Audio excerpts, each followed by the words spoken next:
Everyone, my name is Adarsh Mishra and आप देख रहे हैं यूथ नेशन कोडर्स। आज हम लोग क्या करने वाले हैं कि इन्फिनिटी में जो हमारे असेसमेंट की प्रॉब्लम्स थी उन सारी क्विजेस को हम एक एक करके यहाँ पे सॉल्व करेंगे। तो शुरुआत करते हैं अपने पहले क्वेश्चन से।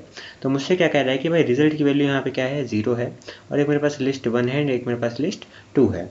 मुझसे कह रहा है एक यहाँ पे लूप चल रहा है, इसको कंट्रोल कर रहा है नम, जिसकी रेंज है लेन ऑफ लिस्ट 1। तो लेंथ हमारी लिस्ट 1 की कितनी है, 1 2 3 है। तो हमारी नम की वैल्यू इस लूप में कहाँ से कहाँ तक चलेगी, वैल्यू की 0, फिर होगी 1 और फिर होगी 1 कब तक चलता है ना, तो 2 तक चलेगा। इस वाले लाइन पे क्या कर रहा है, एक इनर लूप लगा है जिसको भी नम ही कंट्रोल कर रहा है। तो अंदर वाले लूप को लेंथ चला रहा है लिस्ट 2 तक की, तो इसकी लिस्ट 2 की कितनी लेंथ है, 2 है। तो इसकी वैल्यू क्या हो जाएंगी, 0 एंड 1। अब हम लोग आते हैं इस नम के, सबसे पहले हम लोग आते हैं इस नम की 0 वैल्यू के लिए। तो मुझसे कह रहा है कि रिजल्ट में ऐड कर दो लिस्ट 1 के 0 इंडेक्स पे क्या पड़ा हुआ है। तो मैंने कहा लिस्ट 1 के 0 इंडेक्स पे पड़ा हुआ है 10, और 10 में ऐड कर दो लिस्ट 2 के 0 इंडेक्स, मतलब 1, 10 + 1 कितना हो गया, 11। 11 को रिजल्ट में जाके जोड़ दो, तो मेरी रिजल्ट वैल्यू 0 थी, अभी क्या हो गई, 11 हो गई। अब दोबारा जब नम की वैल्यू क्या होगी, 1 होगी। अब यहाँ पे देखो, ये जो ऊपर वाला लूप था, ये इसके लिए तो पहले नम के लिए 0 सेट थी ना, बट हम लोग अंदर वाला लूप को जो है यहाँ पे 0 टाइम और फिर 1 टाइम, मतलब एक बार 0 वैल्यू के लिए और एक बार 1 वैल्यू के लिए चलाएंगे। अब जैसे ही हमारा ये खत्म हो जाएगा तो हम लोग अगली वैल्यू क्या लेंगे, तो ऊपर वाला लूप जो है उसकी वैल्यू 1 हो जाएगी। बट अभी अपने केस में क्या है, अभी हम लोग एक आइट्रेशन को पहले सॉल्व करते हैं कि ऊपर वाले लूप की जब वैल्यू 0 थी तो अंदर वाले में हमने 0 पे चला दिया है, अब हम लोग 1 पे चलाएंगे।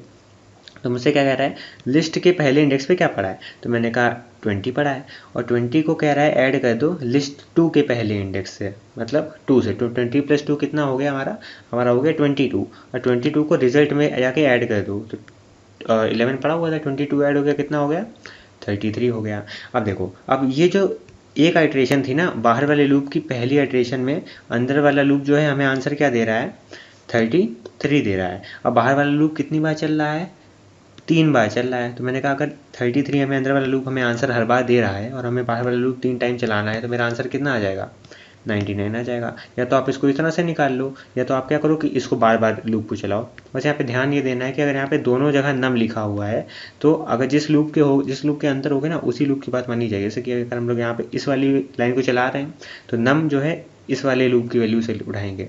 अगर हम लोग बाहर वाले लूप को यूज़ कर रहे हैं तो उसके हिसाब से हम नम को बाहर वाले लूप की वैल्यू को उठाएंगे। जैसे कि यहाँ पे नम की वैल्यू 0 1 2 है, और अगर अंदर वाले की बात करें तो यहाँ पे 0 और 1 ही रहेगी, समझ रहे हो। तो इसका आंसर 99 आना चाहिए, तो इसका आंसर 99 आ रहा है यहाँ पे। अगले क्वेश्चन पे आते हैं। मुझसे कह रहा है एक एवरेज नाम का इन्होंने क्या करा है, एक फंक्शन बना रखा है, और उस फंक्शन में ये लोग क्या कर रहे हैं, एक लिस्ट को पास कर रहे हैं, जैसे 1 2 3 4 5 पड़ा हुआ है, तो मेरी लिस्ट 1 में जाके वो सेव हो गया। सम और काउंट की वैल्यू 0 0 है। यहाँ पे हम लोग क्या कर रहे हैं, इंडेक्स का यूज़ करके एक लूप चला रहे हैं 0 से लेके। लेंथ ऑफ लिस्ट कितनी है, मैंने कहा कि 1 2 3 4 5 5 है, 5 - 1 मतलब 4। तो हमारी इंडेक्स की वैल्यू क्या हो जाएगी, पहले होगी 0, फिर 1, फिर 2 एंड फिर 3। अब मान लो कि इंडेक्स वैल्यू पहले 0 थी, तो मैंने कहा ठीक है भाई, इंडेक्स वैल्यू क्या होगी, 0 होगी। तो हम लोग लूप के अंदर है, कह रहे सम में ऐड कर दो लिस्ट 1 के 0 इंडेक्स पे जो भी पड़ा है। तो लिस्ट 1 के 0 इंडेक्स पे क्या पड़ा है, 1 पड़ा हुआ है, तो सम में ऐड कर दो 1। तो सम की वैल्यू मैं यहाँ पे लिख दे रहा हूँ इस जगह पे। सम की वैल्यू अभी कितनी थी, पहले 0 थी, बट अभी कितनी हो गई है, 1 हो गई है। मुझसे कह रहे हैं काउंट की वैल्यू को 1 बढ़ा दो, तो काउंट की वैल्यू भी मैं यहाँ पे लिख देता हूँ। काउंट की वैल्यू पहले 0 थी, अभी कितनी हो गई, 1 हो गई है। दोबारा ये लूप चलेगा। इंडेक्स की वैल्यू अब कौन सी उठेगी, अब मैंने कहा अब मेरी वैल्यू उठेगी 1। तो हम लोग 1 के लिए क्या करेंगे, लिस्ट के पहले इंडेक्स में क्या पड़ा है, मैंने कहा 2 पड़ा है, 2 को जाके सम में जोड़ दो, तो 2 + 1 कितना हो गया, 3। फिर मुझसे कह रहा है काउंट की वैल्यू को 1 बढ़ा दो, मेरी वैल्यू हो गई 2। ठीक है, अब सेम सिचुएशन है, अब हम 2 के लिए चलाएंगे ये लूप को। दोबारा लूप पे गए, इंडेक्स वैल्यू अब क्या हो गई, 2 हो गई। 2 के लिए क्या, लिस्ट के सेकंड इंडेक्स पे क्या पड़ा है, मैंने कहा 3 पड़ा है। 3 सम में जाके ऐड कर दो, तो इसकी वैल्यू कितनी हो गई, 6 हो गई। काउंट की वैल्यू एक और बढ़ गई। फिर मुझसे कह रहे दोबारा ये लूप चलाओ, अभी वैल्यू इसकी क्या हो जाएगी, इंडेक्स की 3। तो अंदर आया, कह रहा है लिस्ट 1 के 3rd इंडेक्स पे क्या पड़ा है, मैंने कहा 4 पड़ा है। 4 को जाके सम में जोड़ो, तो सम में वैल्यू कितनी आ गई मेरी, 10। और काउंट की वैल्यू और बड़ा, काउंट की वैल्यू हो गई यहाँ पे 4। अब मुझसे कह रहा है कि भाई क्या अभी और भी इंडेक्स वैल्यूज हो सकती हैं, तो हमारे चारों हमने यूज़ कर ली हैं, तो हम लोग इस लूप से बाहर आ जाएंगे। यहाँ पे ये मुझसे कह रहा है रिटर्न करो सम अपॉन काउंट, सम मतलब 10 और काउंट हो गया 4, 10/4 अराउंड 2.5 समथिंग आ जाएगा। ये यहाँ से 2.5 इधर रिटर्न कर देगा, और यही हमारा क्या हो जाएगा, प्रिंट हो जाएगा। तो मेरा आंसर क्या आ जाएगा, 2.5। अब आते हैं अपने अगले क्वेश्चन में। मुझसे क्या कह रहा है, मेरे पास एक लिस्ट है जिसमें हमारे 6 एलिमेंट यहाँ पे पड़े हुए हैं, और मुझसे कह रहा है कि इस लाइन को चलाओ। तो सबसे पहले देखो ये क्या है, for num in len of list 1। तो लेन ऑफ लिस्ट 1 कितनी है मेरी, 3 3 6। तो यहाँ इस जगह पे क्या आ जाएगा, 6 आ जाएगा। तो ये आप क्या लिखा हुआ है, फॉर नम इन 6। अब भाई कुछ लोग सोचेंगे कि यहाँ पे रेंज लिखा होना चाहिए था, फॉर नम इन रेंज, और उसके बाद 6 आता तो समझ में आता, 0 से लेकर 5 तक लूप चला देते हैं। बट यहाँ पे एरर आने की भी चांसेस, कुछ लोग सोचेंगे कि भाई यहाँ पे रेंज नहीं लगाए तो एरर आएगी, बट ऐसा नहीं है। आप लोग क्या लिखते हो, फॉर नम इन, अब जो भी इसके आगे लिखोगे वो एज अ टपल के फॉर्म में लिखोगे ना, समझे, मतलब कोई भी वैल्यू हो 6, 10, 15 जो भी हम लिख दें वहाँ पे, तो ऐसा टपल के फॉर्म में है, तो नम की पहली वैल्यू क्या हो जाएगी, 6 हो जाएगी। तो ये जो है प्रॉपर चलेगा, इसमें एरर नहीं आने वाली। तो नम की वैल्यू क्या हो जाएगी, 6। अब हम उसको क्या कर रहे हैं, प्रिंट कर रहे हैं, तो मेरा आंसर क्या आ जाएगा, 6, और 6 पर देखिए स्पेस आ जाएगा, सिंपल, यही मेरा आंसर है। अगले क्वेश्चन पे आता है, कह रहा है कि यहाँ पे रिमूव नाम पे इन्होंने क्या करा है, सिंपल से एक फंक्शन बनाया हुआ है जो लिस्ट 1 को इनपुट ले रहा है। तो लिस्ट 1 मेरी क्या है, 1 2 3 4 5, और मैं इस फंक्शन को कॉल कर रहा हूँ इस लिस्ट 1 के लिए। अब यहाँ पे कह रहा है मेरा इंडेक्स जो है उसकी रेंज है लेन ऑफ लिस्ट 1, मतलब इंडेक्स की वैल्यू, सबसे पहले तो लेंथ निकालने, लिस्ट की कितनी है, 3 तो 5 5 है, तो इंडेक्स वैल्यू क्या हो जाएगी, 0 1 2 3 एंड 4। मुझसे कह रहा है अगर लिस्ट 1 के अभी इंडेक्स वैल्यू क्या है, पहले केस में तो 0 होगी ना, तो कह रहा है लिस्ट 1 के 0 इंडेक्स पे जो वैल्यू पड़ी है, तो मैंने कह दिया 1 पड़ी है। अगर मैं 1 को 2 से डिवाइड करता हूँ तो क्या मेरा रिमाइंडर 0 आता है, नहीं आता है, तो हमारी वैल्यू क्या हो गई इंडेक्स की, 1 हो गई। अगली आइटरेशन में चले गए, लिस्ट के पहले इंडेक्स पे क्या पड़ा है, मैंने कहा 2 पड़ा है, क्या 2 को जब हम 2 से डिवाइड करते हैं आंसर 0 आता है, बिल्कुल, तो ये कंडीशन चल गई। और मुझसे कह रहा है लिस्ट 1 से रिमूव कर दो वो जो है जो भी हमारा एलिमेंट था, तो 2 को हमने यहाँ से रिमूव कर दिया। तो अभी अगर मैं 2 यहाँ से रिमूव करता हूँ तो मेरी लिस्ट कितनी बची, 1 3 4 5, ठीक है। अभी यहाँ पे इंडेक्स की वैल्यू एक और आगे यहाँ पे बढ़ने वाली, इसकी वैल्यू क्या हो जाएगी 2। तो दोबारा लूप चला। अब कह रहा है कि हमारी लिस्ट के सेकंड इंडेक्स पे, मतलब 0 1 और 2, तो ये जो एलिमेंट पड़ा है क्या, इसको जब हम 2 से डिवाइड करते हैं आंसर 0 आता है, कंडीशन दोबारा ट्रू हो गई, और लिस्ट से हमने इसको रिमूव कर दिया, तो मेरा ये भी चला गया। अब मेरे इंडेक्स की वैल्यू हुई 3।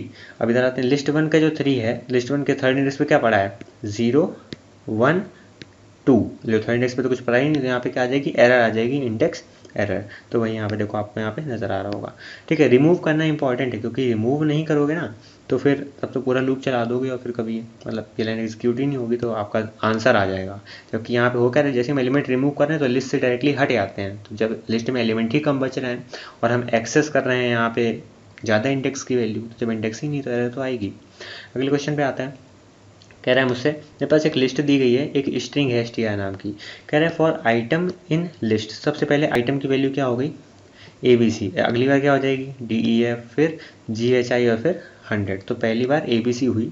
तो अंदर आते हैं, कह रहे हैं str नाम के जो आपने एम्प्टी स्ट्रिंग बनाया है इसमें ऐड कर दो str आइटम। अब एक चीज़ इंपॉर्टेंट है कि हम लोग जानते हैं str हमारा क्या होता है, एक फंक्शन होता है जो स्ट्रिंग में वैल्यू को टाइपकास्ट करता है, ठीक है। बट यहाँ पे हम लोगों ने जो ये str यूज़ करा है, हमने इसी फंक्शन को ऐसा क्या यूज़ कर लिया, वेरिएबल का नाम यूज़ कर लिया। देखो str के बाद ये 2 ब्रैकेट लगाने का मतलब है अगर इसका रंग बदल जाता है str का, जब भी लिखना होगा शेल में तो रंग इसका बदल जाएगा। इसका मतलब वो इंटरप्रेटर समझ गया ना कि ये क्या है, एक फंक्शन की तरह है str, कुछ इनबिल्ट फंक्शन है। बट हमने क्या करा है, एक इसको सिंपल एक वेरिएबल बना दिया str इज इक्वल टू, मतलब फंक्शन के नाम को str को अकेले हमने उठा के वेरिएबल का नाम दे दिया।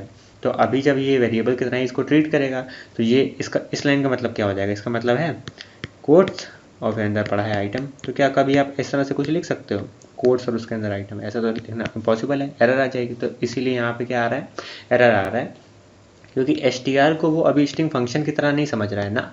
क्यों नहीं समझ रहा है, क्योंकि आपने पहले ही इसको यहाँ पे इस लाइन पे एक एम्प्टी स्ट्रिंग घोषित कर दिया है पहले से, तो ये कोई फंक्शन तो रहा नहीं। फंक्शन नहीं रहा तो आप ब्रैकेट लगा के वैल्यू क्या पास कर रहे हो, तो यहाँ पे आ जाएगी एरर, कौन सी, टाइप एरर, ऐसा पॉसिबल ही नहीं है। फिर आते हैं अपनी अगली प्रॉब्लम पे। मुझसे क्या कह रहा है, टोटल की वैल्यू यहाँ पे क्या है, 0 है। फिर ट्राई करो, दोबारा ट्राई ब्लॉक के अंदर हो, नम लिस्ट मैंने सेव कर दिया 1 2 0 0।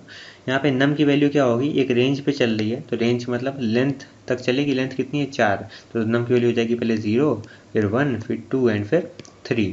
अब मुझसे कह रहा है कि ये वैल्यू निकालनी है, पहले तो इसको एनालाइज करो, क्योंकि मुझे यहाँ डायरेक्टली आंसर से मतलब नहीं है, मुझे बस यहाँ पे ट्राई एंड एक्सेप्ट लगा, मतलब एरर आ सकती है ना। तो देखो एरर आएगी क्या किसी केस में, तो मैं कर क्या रहा हूँ, सबसे पहले तो मैं जानता हूँ कि यहाँ पे मेरे नम की वैल्यू क्या होगी, 0 होगी। तो नम लिस्ट का 0 में पड़ा हुआ है 1 में हम माइनस करेंगे नम लिस्ट का -1 इंडेक्स पे क्या पड़ा हुआ है, हमने कहा 0, तो 1 × 4 ये 4 हो जाएगा, 4 डिवाइड बाई इसका ये पर्टिकुलर इंडेक्स और नम +1।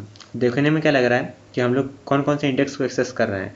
पहले वाले केस में हम लोग कौन से इंडेक्स को एक्सेस करेंगे, 0 को करेंगे, -1 इंडेक्स देखेंगे लिस्ट का, और फर्स्ट इंडेक्स देखेंगे, तो ये सब तो हमें मिल जाएंगे, तो हमें कोई दिक्कत नहीं होने वाली है।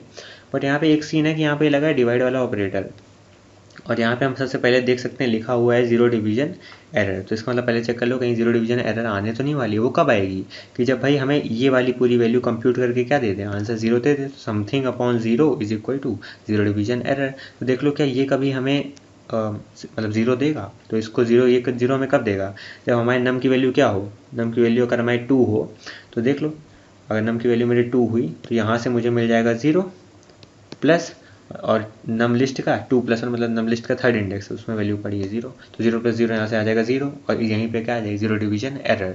तो पूरा ना सॉल्व करके इसको आपको क्या करना पड़ेगा, डायरेक्टली देखना पड़ेगा कि यहाँ पे कहाँ पे दिक्कत आ रही है। तो मेरे सबसे पहले यहाँ पे हमें, जब देखो अभी मुझे पता था कि भाई यहाँ पे 2 जीरो लगे हैं और यहाँ पे डिवाइड का साइन लगा हुआ है, इसका मतलब यहाँ पे एरर आ सकती है। तो मैंने देखा तो मेरा तुक्का सही बैठा, तो 0 प्लस 0 कितना हो गया 0, इसका मतलब जीरो डिवीजन एरर आ रही है। तो ऐसे क्वेश्चन में सबसे पहले देख लो कि देखो ये लाइन चलाओगे तो समय लगेगा, समझ रहे हो, तो कोशिश करो कि डायरेक्टली एरर नज़र आ जाए। तो हमें दिख गई जैसे, तो हमारा मान लो जीरो डिवीजन एरर आया, तो ये क्या होगा यहाँ पे एक्सेप्ट जीरो डिवीजन एरर। तो सबसे पहले मेरा ये एरर आएगा तो एक्सेप्ट हो जाएगा, और यहाँ पे प्रिंट क्या हो जाएगा उसकी जगह ZD।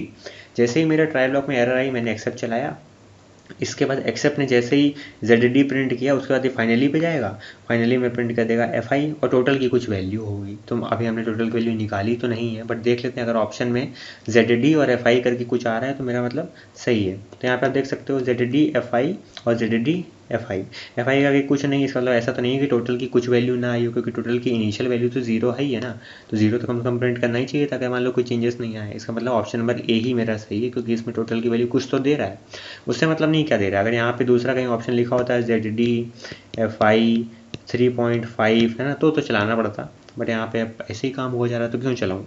अगले क्वेश्चन पे आते हैं, कह रहे हैं फॉर वेयर 1 वेयर 2 इन फलाना। अब देखो ये है क्या, अब इसको मैं अगर आपसे कह दूं कि ये ओवरऑल इसको एक आइट्रेबल मानो जिसके पे जीरो इंडेक्स पे ये पड़ा है, इसके फर्स्ट इंडेक्स पे ये पड़ा है। सबसे पहले हम लोग क्या करते हैं, सबसे पहली वैल्यू उठाते हैं और उसको दे देते हैं इन लोगों को। अब यहाँ पे भी दो चीज़ें हैं, तो वेयर 1 में क्या आ गया 1 आ गया, वेयर 1 में क्या आ गया 1 आ गया, और वेयर 2 में क्या आ गया 2 आ गया। उन दोनों को ऐड कर दिया तो 1 + 2 कितना 3, तो मेरा पहले तो 3 प्रिंट हो गया। फिर अगली बार हमारे फर्स्ट इंडेक्स से वैल्यू उठती है और उसको हम लोग यहाँ भेजेंगे, तो वेयर 1 की वैल्यू कितनी हो गई 3 और वेयर 2 की वैल्यू हो गई 4, 3 + 4 कितना 7, तो 3 स्पेस 7 मेरा आंसर आना चाहिए इसका। देख लेते हैं, तो 3 स्पेस 7 आ भी रहा है, ठीक है, तो यही सही है।